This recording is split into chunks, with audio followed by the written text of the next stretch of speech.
1, 10, 28 आणि 19 नंबरचे जे कोणी पण बॉर्न झालेले आहेत त्यांचा ग्रह म्हणजे सूर्य. सूर्य म्हणजे हा फादरली फिगर असतो, तो खूप स्ट्रॉंग असतो. तर सिंपल रेमेडी त्यांच्यासाठी रोज सकाळी उठून सूर्याचे दर्शन घेणं. हे आपण कोणीही करू शकतो. त्यासाठी तुम्हाला कोणत्याही म्हणजे महाराजाकडे किंवा काही जायची गरज नाही. सिंपल रोज सकाळी उठून सूर्याचे दर्शन घेणं. आता बाबा आले की आई येतेच मागे मागे, त्यामुळे 2, 11, 20, 29 या नंबरला जन्मलेल्या लोकांचा चंद्र हा मेन असतो. तो चंद्र म्हणजे आईसारखा असतो. मून म्हणतो ना आपण, मून कसा शांत, स्वीट, इमोशनल थोडासा, तशी लोक असतात ती. तर त्यांच्यासाठी सिंपल रेमेडी म्हणजे त्यांनी मून वॉक घ्या. संध्याकाळी जाऊन एक शांतपणे आपल्या स्वतःसाठी एक वॉक घ्या.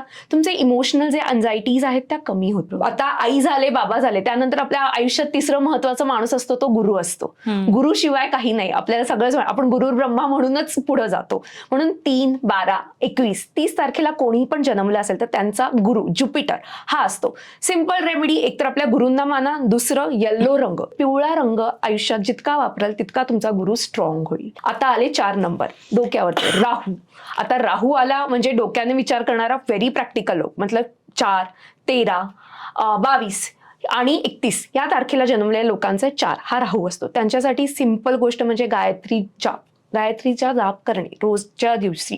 एकदम छान रिझल्ट मिळतात खूप. आता गुरु झाले, आई झाले, बाबा झाले. आता आला प्रिन्स म्हणजे 5 नंबर. 5 नंबरची जी लोक असतात, 5, 14, 23 या तारखेला जन्मलेल्या लोकांना बुध हा मर्क्युरी असतो. तर लोकांना खूप चंचल असतात, म्हणजे एका ठिकाणी बसू शकत नाही, त्यांना काहीतरी करायचं असतं. त्यांच्यासाठी म्हणजे ग्रीनरी जर तुम्ही आजूबाजूला त्यांच्या ठेवली, झाडं त्यांच्या आजूबाजूला ठेवलं तर त्यांची फोकस वाढेल, त्यांचं लक वाढेल. असा एक सिंपल.